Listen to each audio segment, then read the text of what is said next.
시냇가에 심은 나무라는 주제를 가지고 시편에 있는 말씀을 살펴보고 있어요. 그럼 시편이 좀 여러분들에게 어떻게 와 닿고 계십니까? 한 성경을 좀 자세히 묵상하며 들여다볼 수 있다는 것은 참 큰 은혜인 것 같아요. 특별히 수요일에 우리 모이는 이 시간은 수요 성경 강해입니다. 강해라는 것은요, 좀 하나님의 말씀을 깊이 살펴보고 거기 안에 있는 하나님은 어떤 분이신지, 그리고 거기 안에 있는 우리를 향한, 나를 향한 교훈은 무엇인지를 좀 이렇게 캐내는 시간이에요. 오늘 수요 예배에 나오신 모든 분들에게, 또 온라인으로 미처 나오지 못하고 예배하시는 분들도 계시는데, 하나님께서 주시는 참 커다란 선물이 있기를 주님의 이름으로 간절히 축원합니다. 회복 탄력성이라는 말이 있더라고요. 심리학적인 용어인데요, 1970년대에 이 회복 탄력성이라는 말을 이제 심리학계에서 쓰기 시작했다라고 그래요. 이 회복 탄력성이라는 게 뭐냐면요, 그 의미를 제가 읽어드리겠습니다. 회복 탄력성이라는 것은 뭐냐면, 개인이요, 삶의 역경, 충격, 실패 또는 심각한 스트레스 상황에 직면했을 때 이를 뭐 하는 거죠? 극복하고 이전의 상태 또는 그 이상으로 되돌아오는 심리적인 능력이 뭐라는 거죠? 회복 탄력성이에요. 그러니까 이게 탄력이라는 게 이게 탁 올라가는 느낌이 들잖아요. 다시 회복을 하는 거죠. 그런데 여러분, 참 회복 탄력성이라는 단어가 어떻습니까? 참 좋은 단어 같죠? 맞습니다. 참 좋은 용어예요. 개인의 삶에서 만나게 되는 역경, 충격, 실패, 스트레스, 이거는 우리에게 뭐를 주죠? 침체를 가져오게 하죠. 디프레스, 영적인 그러한 억압과 우울함과 여러 가지 많은 좋지 않은 감정들을요, 너무나도 많이 양산해낸다라는 거죠. 그런데 이를 어떻게 하는 거죠? 극복하는 게 뭐죠? 회복 탄력성이에요.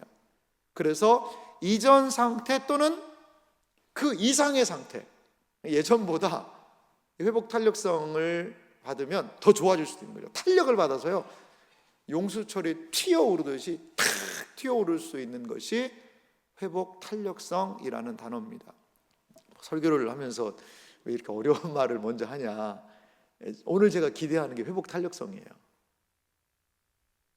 침체가 있고 기분이, 마음이, 상태가 많이 지금 낙심이 되어 있고 어렵고 한 이런 우리의 상황, 심령 상태가 다시 회복 탄력성, 탁 스프링이 올라가듯이 그 예전보다도 더 좋은 상태로 차고 나갈 수 있는 회복 탄력성을 우리가 오늘 이 밤에 말씀을 통해 경험했으면 좋겠습니다.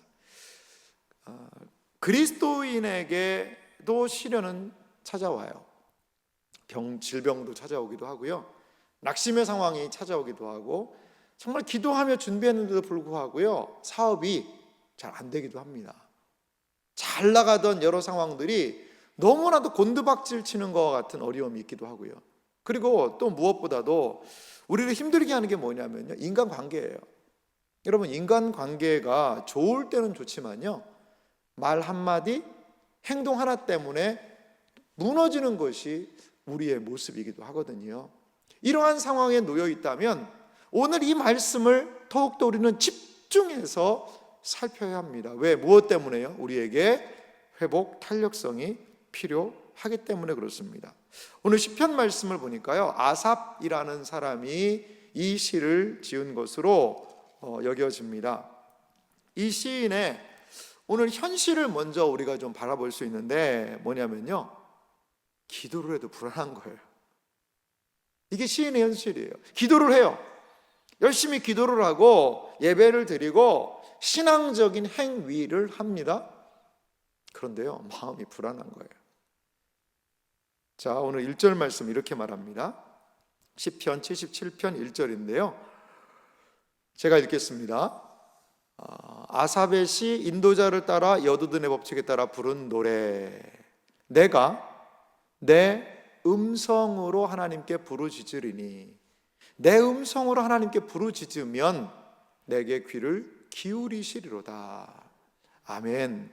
여러분, 얼마나 복된 말씀이에요. 내가 내 음성으로 하나님께 기도하면 하나님께서 내게 귀를 기울여 주신다. 시인 알고 있습니다. 분명히 시인 알고 있어요. 그런데 이 시인이 이 하나님에 대한 기도하면 들어주신다는 것을 알고 뭐로 하냐? 기도를 합니다. 77편 2절을 다 같이 읽어볼까요? 함께 읽습니다.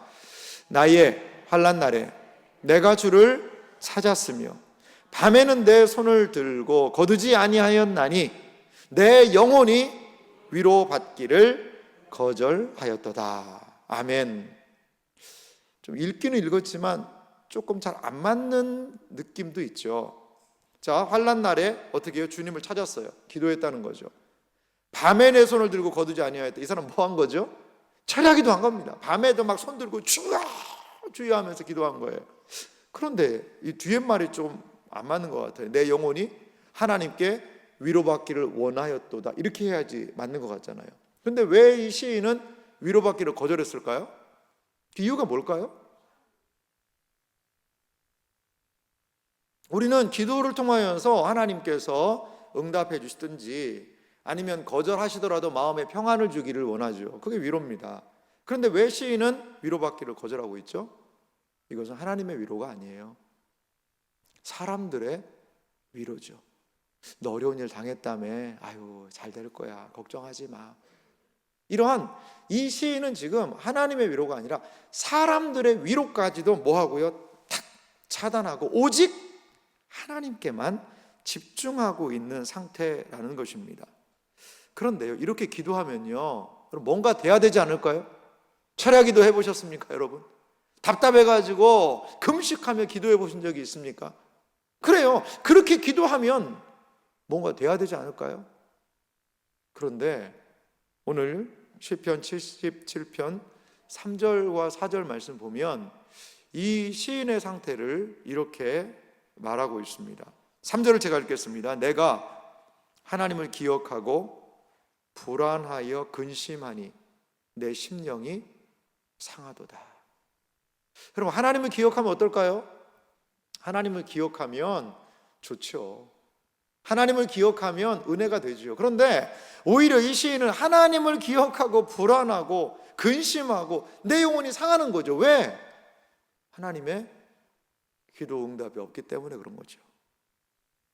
4절은 이어서 말합니다. 다 같이 읽어볼까요? 함께 읽습니다. 주께서 내가 눈을 붙이지 못하게 하시니 내가 괴로워 말할 수 없나이다.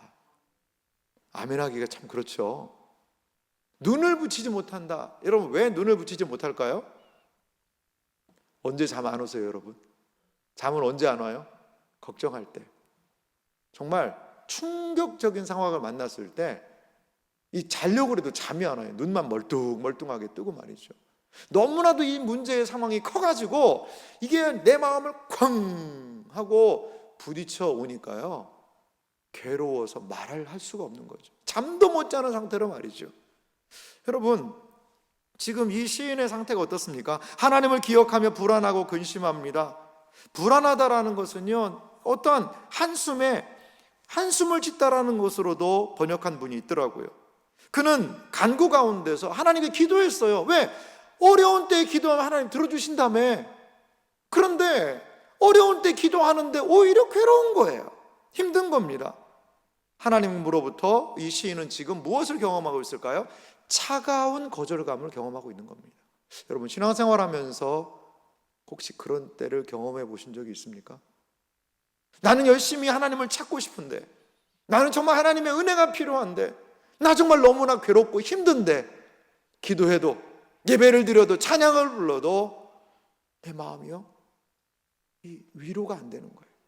내 마음이요, 차가움이 그는 거예요. 하나님이요, 낯설게 여겨지고 하나님으로부터 차가운 거절감을 경험하는 그러한 때가 혹시 있지 않습니까? 지금 이 시편을 기록한 아삽이 경험한 것이 바로 그러한 모습이었다는 거죠. 이런 상태가 되자 시인이 들어간 곳이 있어요. 그게 어딜까요? 그것은 바로 감정의 깊은 동굴입니다. 이러자 이 마음 상태가요, 어려워지면서 이 시인은 뭐에 충실하느냐? 감정에 충실하게 반응하고 있는 모습을 볼 수 있어요. 자, 시편 77편 5, 6절도 제가 한번 읽어볼게요. 내가 옛날 곧 지나간 세월을 생각하여 싸우며 6절 밤에 부른 노래를 내가 기억하며 내 심령으로 내가 내 마음으로 간구하기를. 그는요 옛날 곧 지나간 세월을 5절 보니까요 생각하는 거죠. 옛날에는 나 잘 나갔었는데, 예전에는 하나님의 은혜가 충만했었는데 지금 뭐지? 그렇게 내가 하나님 믿고 하나님 의지하고 할렐루야 아멘하고 좋았던 거 그게 다 무슨 소용이지? 이렇게 이야기하는 것 같아요. 6절은 무엇을 말합니까? 밤에 부른 노래를 내가 기억하며. 밤에 노래 부르는 사람들 있잖아요. 누가 밤에 노래 부를까요?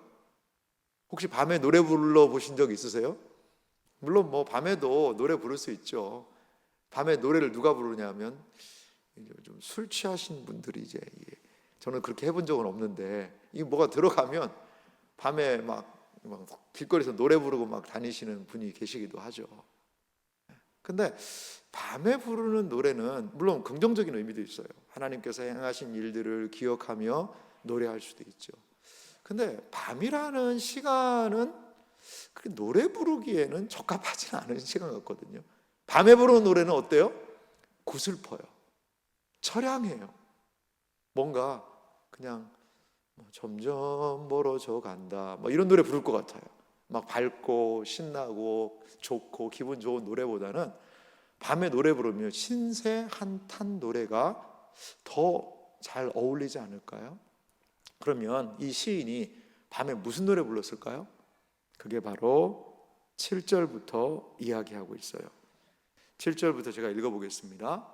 주께서 영원히 버리실까? 다시는 은혜를 베풀지 아니하실까?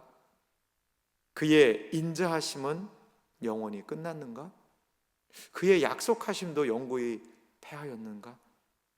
하나님이 그가 베푸실 은혜를 잊으셨는가? 노하심으로 그가 베푸실 긍휼을 그치셨는가? 하였나이다 셀라. 저는요 이 부분이 시편에서 가장 슬픈 장면인 것 같아요. 아니 구약 성경 중에서 가장 좀 서글픈 장면인 것 같아요.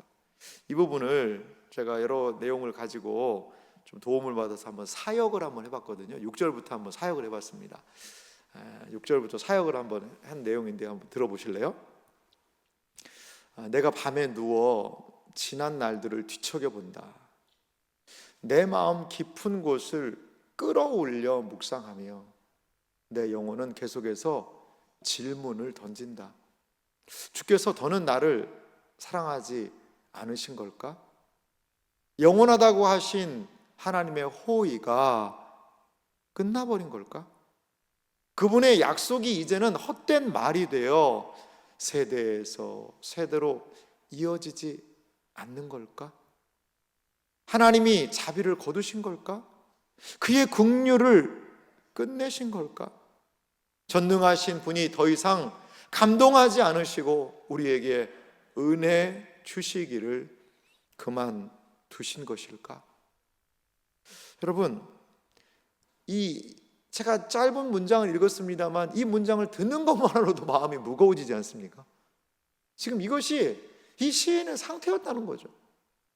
기도해도요, 아무리 기도해도 하나님과의 싸늘한 거절감이 느껴져요. 그리고요, 아무리 묵상하고 생각을 해봐도 옛날과 생각하면요 더 내가 비참해지는 거예요. 그래도 내가 한때는, 그래도 내가 옛날에는, 지금은요 하나님의 사랑이 단절되고 하나님의 호의가 끝나버리고 하나님의 세대로 이어지는 그 놀라운 하나님의 말씀이, 약속이 단절된 고 끊어진 것과 같은 상황.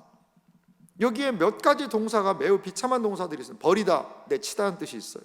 사라지다, 끝나다는 뜻이에요. 그치다, 중단하다는 뜻입니다. 이런 단어까지도 사용하면서 하나님이 등을 돌리신 것 같고 하나님의 모든 은혜는 증발되어 버린 것 같고 긍휼이 중단된 현실 속에 지금 이 시인은 놓여 있다라는 거죠. 사랑하는 성도 여러분, 혹시라도 다 말은 못하지만 이런 때를 경험해 보신 적이 있습니까? 아무리 기도해도 내 속에서 들리는 이 감정의 메아리는 하나님이 긍휼을 그치신 거 아니야? 은혜 끊어진 거 아니야? 라는 그 메아리가 나의 감정의 동굴만 가득 울리는 그때 말이죠. 시인은 지금 더 이상 신앙 고백이 나오지 않는 상태입니다. 이것은요, 시인이 어떤 하나님이 안 계시다, 하나님은 없다라는 이 신학적인 불신이 아닙니다. 이 지금 시인의 모습은 무엇이냐면요, 실존적인 절규예요. 지금 내가 하나님의 은혜가 필요한데 하나님은 나에게 응답하지 않으신다라는 실존적인 절규를 하나님께 하고 있는 것이라는 거죠.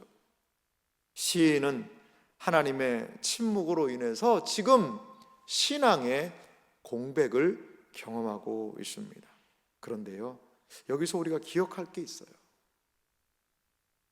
이 시인의 모습은 단순한 하나님에 대한 불신만은 아니라는 거예요.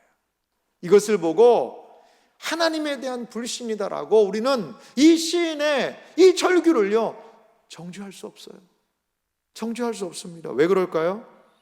그것은 지금 이 시인의 절규 자체가 향하고 있는 방향을 우리가 좀 생각해 볼 필요가 있어요. 이 시인의 절규는 어디를 향하고 있나요? 바로 하나님을 향하여 이 시인은 절규하고 있다는 거죠. 절망 속에서도 이 시인은 누구에게 말하고 있습니까? 하나님에 대해 말하고 있다는 사실이 중요합니다. 즉 지금 이 시인은 믿음은 흔들렸습니다. 하지만 결코 하나님을 놓을 수가 없는 거예요. 하나님 은혜 주셔야 되잖아요. 하나님 약속이 이어져야 되지 않습니까? 하나님 자비로우신 분이시잖아요. 하나님 나한테 그런 분 아니셨잖아요. 분명히 절망이 있어요. 분명히 낙심이 있어요. 하지만 이 시인은 하나님에 대한 시선을 놓치지 않고 있다는 거죠. 욥기 22장 8절과 9절 말씀 보면 저는 이 욥의 상태를 너무나도 이 두 절이 욥기에서 잘 드러내고 있다고 봐요. 좀 같이 욥이 어떤 상태에 놓여 있는지를 생각하면서 이 두 절을 좀 같이 읽어볼까요? 같이 읽겠습니다. 그런데 내가 앞으로 가도 그가 아니 계시고 뒤로 가도 보이지 아니하며 그가 왼쪽에서 일하시나 내가 만날 수 없고 그가 오른쪽으로 돌이키시나 배울 수 없구나. 아멘. 이게 욥의 상태입니다. 8절 보십시오. 앞으로 가도 아니 계시고 뒤로 가도 보이지 않고 9절 그가 왼쪽에서 일하시나 내가 만날 수 없고 오른쪽으로 돌이키시나 배울 수 없구나. 앞, 뒤, 좌우 하나님을 만날 수 없는 상태. 하지만 그러함에도 불구하고 여전히 욥은 하나님을 붙들고 있는 거죠. 그 고난 속에서, 그 시련 속에서, 그 모든 고통 속에서도 앞으로도 뒤로도 좌로도 우로도 하나님 어디 계세요? 하나님 도와주세요. 하나님과의 차가운 거절감이 경험되다 하더라도 그래도 여전히 하나님만을 찾고 있는 이 사람 욥의 모습을 볼 수 있습니다. 욥과 아삽은 동일하게 낙심과 절망 속에 믿음이 흔들리는 상태에 놓여 있지만 동일하게 하나님을 붙들고 있다라는 것이죠. 이러한 시인의 상태가 오늘 시편이요 9절로 끝나버렸으면 어떻게 됐을까요? 9절까지 해서 시가 딱 끝났다. 그럼 너무나도 암울한 시일 거예요. 너무나도 풀리지 않는 고통의 문제를 우리에게 던져놓는 것으로 그쳤을 겁니다. 하지만 오늘 이 시편 77편은 9절에 머물러 있지 않아요. 10절에 놀랍고 위대한 시인의 결정적인 전환점이 이루어지고 있어요. 터닝 포인트가 10절을 통해서 나타나고 있다는 거죠. 자, 그 전환점은 무엇일까요? 시편 77편 10절 말씀을요, 우리 다 같이 큰 목소리로 같이 읽어봅시다. 또 내가 말하기를 이는 나의 잘못이라 지존자의 오른손에 해. 아멘. 자, 이 부분을요 좀 직역하면 이렇게 할 수 있어요. 내가 말하기를 이는 나의 잘못이라. 이 부분은요, 그때에 내가 말했다. 그때에 내가 말했다. 이것은 내 연약함이다. 이 잘못이라는 것을요, 뭐 어떤 잘못을 했다는 그런 측면도 있지만 나의 뭐라는 거죠? 연약함이다 라고 이렇게 이 시인은 말하고 있습니다. 여러분, 이게 무슨 말일까요? 왜 갑자기 시인은 이렇게 얘기하는 거죠? 시인은 깨닫게 된 거죠. 아하, 내가 뭔가 좀 잘못 생각했구나. 기도해도 하나님이 응답하지 않으시는 것 같고 차가운 거절감이 있고 하나님이 영원히 은혜를 저버린 거 이거 아니야? 라고 생각했는데, 아, 이건 하나님 잘못이 아니라 이거 내 잘못이네? 아이고, 이게 내 연약함이구나 라고 그는 깨달았다라는 거죠. 자신의 상태를 온전히 알게 된 시인에게는 이러한 전환점이 이루어지게 되었다는 거죠. 문제는 하나님이 아니었다는 거예요. 지금 이 시인의 문제는 하나님이 아니라 바로 나였다는 것입니다. 자신의 시선이 흐려졌기 때문이라고 지금 이 시인은 말하고 있는 것이지요. 사랑하는 성도 여러분, 고난 때의 진정한 위로는 어디서 올까요? 그것은 바로 우리 나 자신의 정확한 상태를 깨닫는 곳에서 하나님의 위로는 시작되는 거예요. 여러분, 자기 자신의 모습에 계속해서 자신의 감정의 터널에 들어가서 감정의 동굴에 들어가서 감정에 충실하고 충만하게 행동하는 것이 아니라 무엇을요? 고난 때의 진정한 위로는 나의 연약함을 깨닫고 시선을 하나님께로 두는 곳, 거기에서 하나님의 위로가 시작된다는 것이지요. 탕자의 위로는 어디에서 시작되었습니까? 탕자의 터닝 포인트, 아버지 집을 떠난 탕자의 터닝 포인트는 어디에서 이루어진 것일까요? 누가복음 15장 17절은 말합니다. 이에 스스로 돌이켜 이르되 내 아버지에게는 양식이 풍족한 품꾼이 얼마나 많은가? 나는 여기서 줄여 죽는구나. 이것은 무엇이죠? 탕자가요, 집 떠난 이 아들이 자신의 현재 상태를 아버지의 집과 비교하면서 보는 거예요. 그러니까 단순하게 주엽 열매를 먹으면서 돼지 우리를 치고 있으면서 이게 왜 주엽 열매를 조금 더 안 주는 거야? 이 돼지는 왜 이렇게 말을 안 듣는 거야? 거기 안에서 그 돼지 우리에서 허우적거리는 것이 아니라 무엇을 기억한 거죠? 아버지 집을 기억한 거죠. 아버지 집을 기억하니까 지금 돼지 우리 안에 있는 자신의 현실이 느껴지는 거죠. 이걸 요즘 사람들이, 요즘 우리 청소년들이 쓰는 용어가 있습니다. 현타가 온다. 이 말, 이게 현타, 여기 알아듣는 사람 몇 있는 것 같은데, 현타, 현실에 대한 타개가 생긴다는 거죠. 현타가 그때서야 오는 거죠. 아하, 이게 그거구나. 자, 18절은 누가복음 15장 18절은 말합니다. 내가 일어나 아버지께 가서 이르기를, 아버지, 내가 하늘과 아버지께 죄를 지었사오니. 19절입니다. 지금부터는 아버지 아들이라 일컬음을 감당하지 못하겠나이다. 나를 품꾼 하나로 보소서 하리라 하고.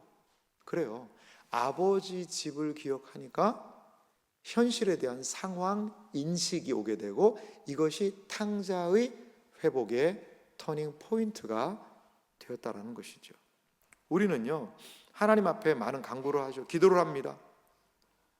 그런데 기도해도 이게 잘 안 될 때가 있어요. 기도해도요, 응답이 안 되고, 아니 여러분, 둘 중에 하나겠지 않겠어요? 기도가 응답되든지 응답이 안 되든지. 근데요, 놀라운 사실은요, 기도가 응답이 안 돼도요 불안하지가 않아요. 이게 기도 응답의 특징이거든요. 기도 응답이, 하나님이 거절하셨어요, 기도 응답에. 그런데도 그때 뭐가 느껴지는지 아세요? 하나님의 그 따뜻한 위로가 있는 거예요.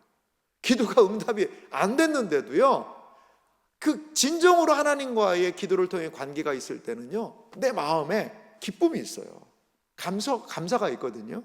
그런데 기도가 응답되지도 않고 거절되지도 않은 것 같은데 마음은 불안한 거죠. 기도는 하는데도 말이죠. 여러분, 이러할 때 어떻게 우리는 계속 기도해야 될까요? 기도해야 된다는 의무감의 자리는 지키고 있어요. 하지만 이것이 그것만이 다는 아닌 것 같아요. 아무리 목소리를 높여서 소리를 외치어도 내 속이 텅 빈 것 같은 공허함이 있을 때가 있지 않습니까? 저는 자동차의 비유가 이에 참 적절한 것 같아요. 어떤 사람이요, 자동차를 이제 운전을 하는데 자동차가 출발하고 가려면 뭐를 밟아야 되죠? 브레이크는 서는 거잖아요. 브레이크는 옆에 있는 악셀레터라는 게 있습니다. 가속 페달을 쫙 밟으면 부릉 하면서 차가 갑니다. 근데 아무리 가속 페달을 세게 밟아도 차가 안 가는 거예요. 안 나가는 거예요. 이상하다? 부릉부릉하고 밟았는데 RPM이 2000에서 3000까지 올라가는데 차 창문을 딱 봤더니 옆에 사람이 걸어가고 있어요. 이렇게. 이게 어떻게 된 일이지? 이게 무슨 상태일까요? 차가 뭐한 상태예요? 진창에 빠진 상태죠. 진흙탕에 딱 빠져 있으면요, 아무리 가속 페달을 밟아도 어떻게 해요? 차는 안 나갑니다. 힘은 힘대로 들어요. 근데 차는 안 나가는 거예요. 그러면 더 세게 RPM을 5,000, 6,000, 7,000, 8,000까지 밟아야 될까요? 그러면 차 망가집니다. 사고 나고. 차에서 내려서 합판이라도 아니 무슨 거적대기라도 넣어서 이 차를 어떻게 해요? 그 진창에서 끌어올린 상태에서 악셀을요 한 2,000까지만 밟아도요 차가 잘 나갑니다. 우리 기도도 마찬가지인 것 같아요. 기도도 우리가 기도하는 때도 마찬가지인 것 같아요. 그냥 무조건 열심히만 하면 되는 것이 아니라 뭐 해야 되는 거죠? 우리의 상태의 모습에 대해서 이 시인처럼 자신의 상태와 모습을 하나님 앞에서 정직하게 깨달아야 한다는 것이죠. 그렇습니다. 우리가 할 일이 무엇일까요? 하나님에 대한 우리의 믿음, 그리고 하나님에 대한 신뢰, 이것이 진정으로 나의 기도의 근간에 있는가를 살펴보고요, 내가 정말 하나님에 대한 신뢰와 믿음으로 이 상황을 반응하고 있는가를 살펴보는 일이 필요하다라는 거죠. 그렇습니다. 우리는 연약하죠. 이 시인이 경험한 연약함은 무엇일까요? 평안할 때는 하나님 잘 섬긴다, 좋을 때는 막 찬양이 나오고 기도도 잘 되는 것 같고 하는데 어려움이 탁 찾아왔어요. 그러니까요, 와르르 하고 모든 것들이 무너지는 거죠. 하나님은 안 계신 것 같고, 모든 것들이 단절된 것 같고, 나 혼자 이 어려움의 짐을 지고 있는 것 같고, 나만 홀로 혼자 그 고립된 속으로 쭉 빠져들어가는 거죠. 그러면서 하나님까지도 원망하는 거 아니겠어요? 왜 하나님은 이런 때에 나에 대해서 이렇게 내버려 두십니까? 이거 하나님 은혜 끊어진 거 하나님 잘못 아니야? 그러다 깨닫게 되는 거죠. 아하, 이게 하나님 잘못이 아니구나, 이게 하나님 탓이 아니구나, 이것은 나의 잘못이구나, 이것이 나의 연약함이구나. 사랑하는 성도 여러분, 기도가 온전히 시작될 때, 진정으로 진창에서 차가 올라와서 주행을 시작할 때는 바로 어디일까요? 나의 연약함을 알 그때라는 거예요.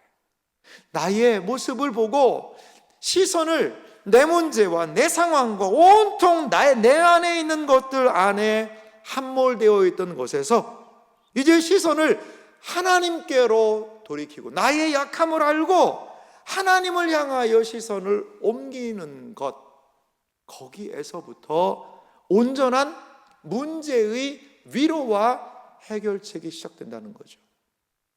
존 칼빈이 기록한 가장 위대한 책이 기독교 강요라는 책입니다. 기독교 신앙에 대해서 잘 정리한 책이죠. 그 기독교 강요의 첫 시작은 이렇게 이야기를 하고 있어요. 칼빈이 두 지식을 얘기합니다. 무엇이냐? 인간에게 두 지식이 필요하다는 거죠.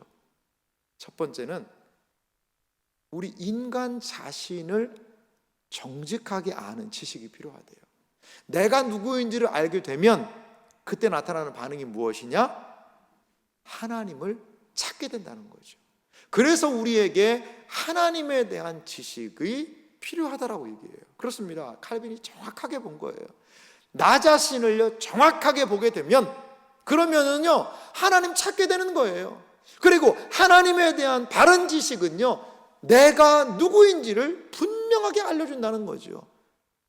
이 두 지식이 중요하다는 것을 칼빈은 이야기하며 먼저 하나님에 대한 지식을 칼빈이 기독교 강의를 통해 이야기하는 것을 볼 수 있습니다. 사랑하는 성도 여러분, 나는 누구죠?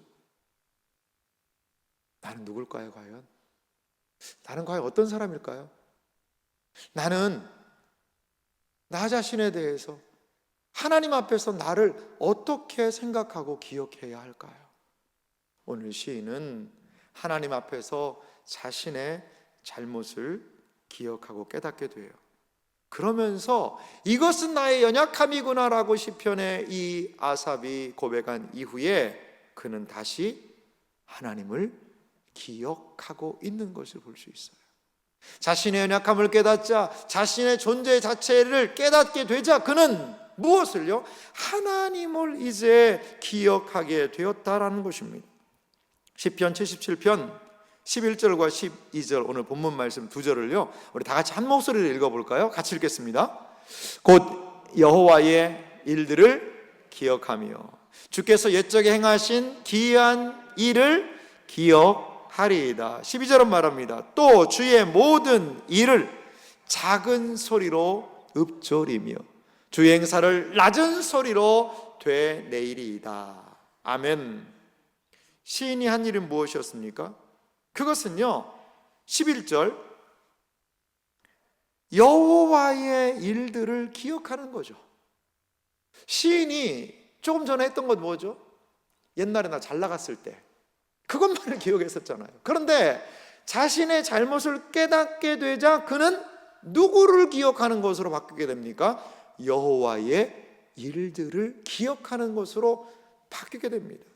그리고 주께서 옛적에 행하신 기이한 일을 내가 기억하겠다는 거죠. 두 번이나 기억이라는 단어를 지금 이 시인은 쓰고 있어요.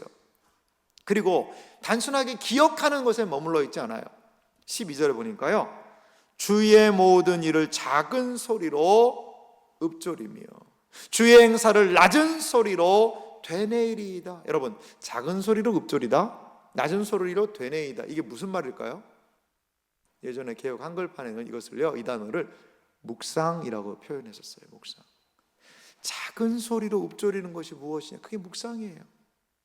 하나님의 말씀을요 생각하면서 여호와는 나의 목자시니 내게 부족함이 없으리로다 라고 계속해서 마치 소가 되새김질을 하듯이 하나님이 하신 일을요 상기시키는 거죠. 기억하는 거죠. 여러분, 이게 묵상이에요. 하나님의 말씀을 입에 넣고 그 말씀을 계속해서 작은 소리로 읊조리고 낮은 소리로 되뇌이는 것, 시인은 하나님을 기억하고 이렇게 하나님이 누구이신지를 생각한다라는 거죠. 여러분, 이러한 변화가 어떻게 왔습니까? 즉 자신의 연약함을 발견하고 나서 시인은 하나님을 묵상할 수 있었다는 것이죠. 자신의 존재에 대한 인정은 하나님이 어떤 분이신지를 고백하게 되지요. 자신이 연약함을 인정해야 크고 놀라운 하나님을 받아들일 수 있게 됩니다. 자신의 모습을 내려놓고 하나님을 바라보아야 그 모든 상황의 극복이 가능하더라는 거죠. 여러분, 어려움이 왜 더 극심해질까요? 어려움이 더 커지고 극심해지는 이유가 과연 무엇일까요? 어려움의 때에 바로 그 어려움을 묵상하고 그 어려움의 정서에 지배를 받기 때문에 그래요. 다시 한번 말씀드릴게요. 왜 우리에게 어려움이 더 극심해지냐? 사실 이게 이 어려움의 무게감이요 한 5 정도 돼요. 5 정도 펀치로 쿵 하고 나를 붙였단 말이에요. 근데 내 안에 있는 데미지, 상처는요 한 5를 받았는데도 그럼 5 정도만 느끼면 되잖아요. 막 10이 되고 20이 된 거예요. 더 확산이 된 거예요. 무엇 때문에요? 이 5로 다가온 어려움을요 이 속에서요 이제 묵상하는 거예요. 왜 그랬을까? 그 사람이 왜 이런 말을 했을까? 왜 그 이유는 뭘까? 그 의도는 뭘까? 그러면서요 내 안에서 그 어려움과 고난을 확대 재생산하는 거죠. 묵상이라는 말을 쓰기도 어렵죠. 그래요. 그 고난의 어려움에요 꽉 사로잡힌 상태가 되어버리고 그 고난이 그 어려움의 정서가 나의 영혼을요 지배해버리게 되는 것이죠. 절망과 낙심은 일순간이지만 그것을 되뇌일 때 더욱 큰 고통으로 다가오게 됩니다. 하지만 시인은 이 상황에서 관심의 초점을 내 환난과 고난의 상황에서 누구로 옮기고 있죠? 하나님으로 옮기고 있는 거예요. 여러분 이게 참 너무나 중요한 것 같아요. 나의 문제에서 하나님의 이적으로, 하나님의 말씀으로, 하나님의 행하심으로 이 자신의 마음과 생각을 옮겨놓는 것이죠. 그러자 하나님에 대한 온전한 고백을 할 수 있게 된다는 겁니다. 사랑하는 성도 여러분, 말씀을 묵상하는 것이 중요한 이유가 뭔지 아세요? 내 안에 있는 시련과 어려움과 부정적인 사고에 자리 잡은 것을요 털어낼 수 있는 힘이요 말씀 묵상에 있는 거예요. 왜 날마다 하나님의 말씀으로 우리를 씻어내야 됩니까? 그것은요 찌꺼기와 오물들이요 우리의 마음과 생각을요 꽉 찌들어 있는 것이지요. 그럴 때 하나님의 말씀으로요 그것을요 정결하게 씻어내야 돼요. 우슬초로 나를 정하게 하소서 내가 정하리이다. 하나님의 말씀에 우슬초로 내 마음에 부정적이고 더럽고 온전하지 못한 쾌락적인 탐욕적인 세상적인 그 생각을요 씻어내버려야 되는 것이죠. 하나님의 말씀을 되뇌이시기 바랍니다. 하나님의 말씀을 작은 소리로 묵상하며 작은 소리로 암송하며 그 하나님의 말씀으로 우리의 심령과 영혼을 채우시는 은혜가 있기를 주님의 이름으로 축원합니다. 이렇게 고난 중에서 이 시인이 빠져나와서 하나님을 생각하게 되자 그는 시편 77편 13절과 14절에서 이렇게 말합니다. 2절도 같이 읽어봅시다. 하나님이여 주의 도는 극히 거룩하시오니 하나님과 같이 위대하신 신이 누구오니까. 14절입니다. 주는 기이한 일을 행하신 하나님이시라. 민족들 중에 주의 능력을 알리시고. 할렐루야. 절망의 때에 하나님이 누구이신지를 알아야 됩니다. 하나님이 누구이신지 하나님에 대한 성품의 속성에 주목해야 합니다. 그러할 때에 무엇이요? 우리의 마음이 회복되는 거예요. 우리의 마음이. 고난을 아무리 묵상해도요 고난은 우리에게 위로를 못 줘요. 고난을 아무리 되뇌어봐도요 그것이 우리의 영혼에 위로를 못 줍니다. 그런데 고난 때에도 우리의 마음이 하나님을 묵상할 때, 하나님을 기억할 때 우리의 이 마음의 정서가 회복이 되는 거예요. 회복이. 시편 42편의 기자가 하는 유명한 말이 있죠. 내 영혼아 내가 어찌하여 낙심하며 어찌하여 내 속에서 불안해하는가. 너는 하나님께 소망을 두라. 그가 나타나 도우심으로 말미암아 내가 여전히 찬송하리로다.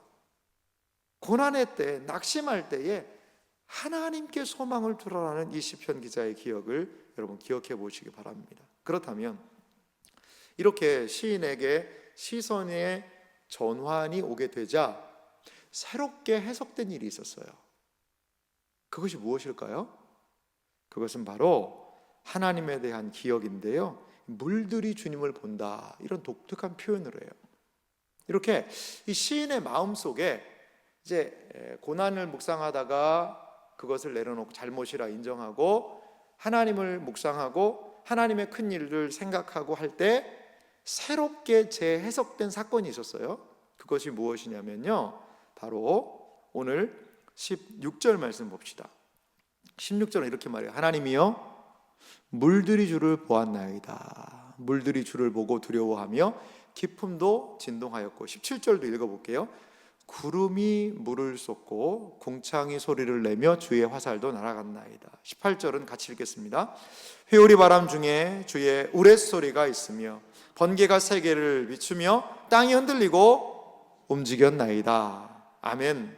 자, 16절이 중요한데요. 16절은 한 사건을 우리에게 좀 알려주는 것 같아요. 물들이 주를 보았다. 물들이 두려워했다. 이게 무슨 말일까요? 막 물들, 번개, 번쩍, 하나님의 나타나심의 모양인데요. 이게 뭘 상징하게 할까요? 네, 맞습니다. 출애굽의 사건이에요. 출애굽기를 얘기하는 거예요. 그러니까 이 시인이 하나님에 대한 그런 정서가 회복되자 출애굽기, 특별히 홍해 바다를 건너가는 그 사건을요 지금 재해석하고 있는 거죠. 너무나 독특한 표현을 써요. 여러분, 출애굽기 때의 상황을 여러분 상상해 봅시다. 앞에는 뭐가 있었어요? 홍해 바다가 있었죠. 뒤에는요 애굽 군사들이 쫓아오고 있었어요. 앞으로 가면 어떻게 죽어요? 빠져 죽어요. 뒤에 가면 어떻게 죽어요? 칼 맞아 죽어요. 이렇게 가도 죽고 저렇게 가도 죽는 상황이니까 모세를 막 원망하지 않습니까? 우리 애굽에 매장지가 없어 여기서 죽이려고 데려왔냐, 막 원망한다는 거죠. 이렇게 이스라엘 백성들의 시선은 어디를 향해 있었어요? 현실의 문제. 이스라엘 백성은 지금 앞에 있는, 나의 눈앞에 있는 현실의 문제, 물에 빠져 죽든지 뒤에 병사들의 칼에 죽든지, 아이고 이제 나는 죽었네 원망, 불평, 모세 원망하고 하나님 원망하고 말이죠. 이들의 시선은 무엇을 봤기 때문에? 물과 백성, 이 군사들을 보았기 때문이죠. 하지만요 오늘 16절이요 너무 재밌는 표현이에요. 하나님이요 물들이 주를 보았나이다. 이 물들은 무슨 물일까요? 홍해바다예요. 홍해바다의 물은요 어디를 보고 있어요? 주님을 보고 있어요. 이스라엘 백성들은 어디를 보고 있어요? 물을 보고 있고 애굽 병사를 보고 있는 그때에 홍해바다의 물들이요 주님을 봤다는 거죠. 주님을. 자, 물들이 주님을 보고 어떻게 했다는 거죠? 두려워하며 기쁨도 진동하고. 물들이요 벌벌벌 떨고 있다는 거죠. 왜 떨까요? 아이고 이거 하나님이 이스라엘 백성들을 살리자고 이제 우리 홍해바다, 야 홍해바다 그동안 수고 많았다, 고생했다, 홍해바다 없어져라. 우리 싹 없어져 버리는 거 아니야? 왜요? 하나님이 무엇인가 하실 것 같거든요. 하나님이 무엇인가 하실 거거든요. 우리 물들을 완전히 말리셔서 이 홍해바다를 어떻게 바꾸시는 거 아니야? 없어지는 거 아니야? 여러분, 지금 이스라엘 백성들은 물을 보고 애굽 병사를 보면서 하나님에 대한 불신앙으로 일관하고 있어요. 하지만 이 물들은 오히려 그때의 하나님을 바라보며 무엇을 가지고 있어요? 믿음을 갖고 있다는 거예요. 참 아이러니 아닙니까? 물들에게 믿음을 배워야 하는 그때라는 거죠. 물들은요 안심했을 거예요. 왜? 무엇 때문에? 잠깐 홍해바다가 갈라졌잖아요. 아이고 이제 우리 홍해바다, 우리 물 살았네. 그 정도는 우리도 양보할 수 있지요. 물들에게 오히려 믿음이 있는 것 아니겠습니까? 여러분, 이 시인이 다시 기억한 것은 무엇이었어요? 물들의 믿음입니다. 물들은 왜 믿음을 가지고 있었지요? 주를 보았기 때문에. 어떤 때예요? 환난의 때에 말이죠. 사랑하는 오늘 이 수요 성경 강의에 오신 여러분, 믿음은요 시선 싸움이에요. 믿음은요 시선 싸움이에요. 그 사람이 한 말, 저 사람의 시선, 내 문제, 그것만을 이렇게 보고 막 묵상하면요 왜 이렇게 답답하고 억울하고 분통하고 원통하고 왜 나한테 이런 일이 있나라고 할 수 있겠지만, 그때 그래 그럴 수도 있겠지, 어쩌겠어, 그럴 수도 있겠지. 그리고서는 주님 보셨죠? 주님 이 상황 알고 계시죠? 저 많이 억울하고 좀 답답하긴 합니다. 하지만 주님이 다 아시는 줄 믿나이다. 이러면요 그 아버지 하나님의 위로와 평안이 우리를 감싸지 않을까요? 이것이 바로 믿음의 사람들의 방식입니다. 이 시인이 기억한 것이 있습니다. 그것은 무엇이냐? 하나님은 두 번째로 바다에 길을 내신다는 겁니다. 시편 77편 19절 말씀을 다 같이 읽어볼까요? 함께 같이 읽겠습니다. 주의 길이 바다에 있었고 주의 곧은 길이 큰 물에 있었으나 주의 발자취를 알 수 없었나이다. 아멘. 사랑하는 성도 여러분, 주의 길이 어디에 있었다라는 거죠? 바다에 있었대요. 이스라엘 백성들은 말합니다. 앞에 가면 빠져 죽는다. 뒤에 가면 칼 맞아 죽는다. 이제 더 이상 우리는 살 길이 없다. 더 이상 살 수 있는 방법이 없다 라고 철저하게 스스로 자기 자신을 고립시켰어요.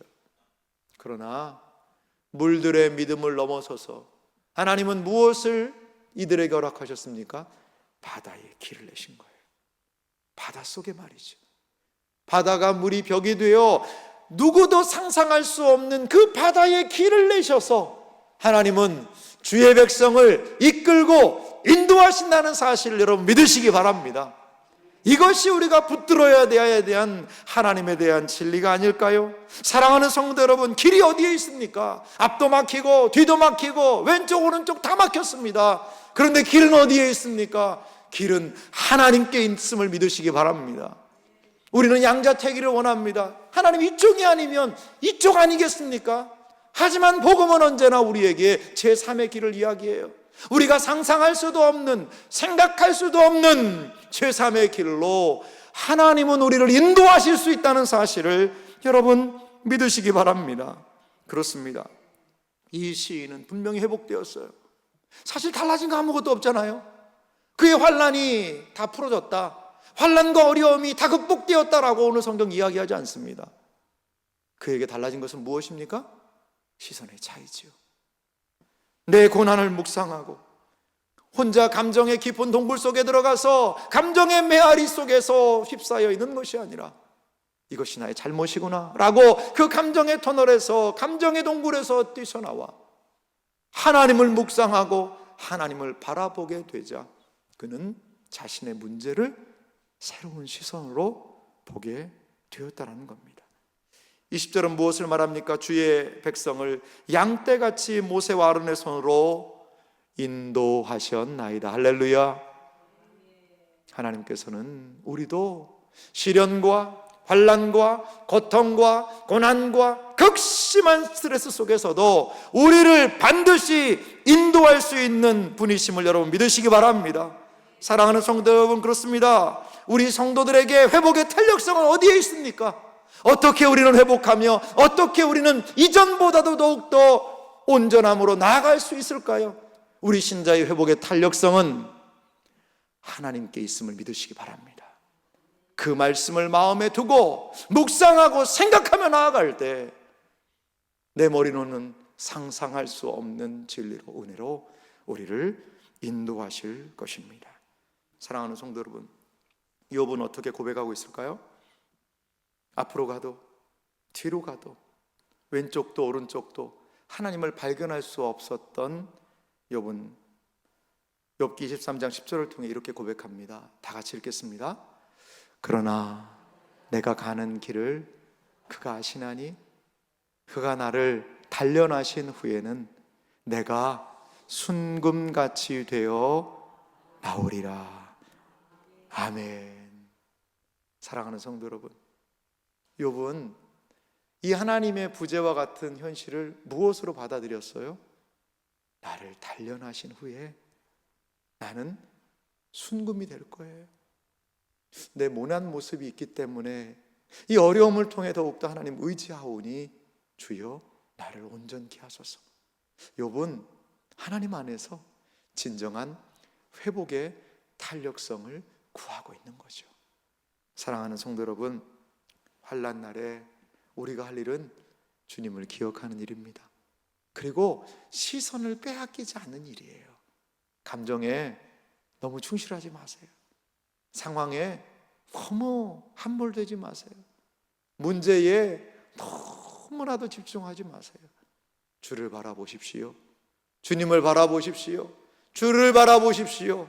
그리고 주님을 묵상하며 우리에게 있는 모든 일들을 주님 안에서 바라보고 해결하며 주님 안에서 주님의 시선으로 해석하며 나아가는, 아삽이 홍해바다의 이 기적을 재해석했던 것처럼 우리에게도 하나님께서 주시는 이 말씀이 온전히 해석되어지고 우리의 삶에 은혜가 넘치는, 우리의 삶에 진정한 하나님을 향하여 바라볼 수 있는 그런 놀라운 은혜가 있으시기를 주님의 이름으로 축원합니다. 우리 같이 기도.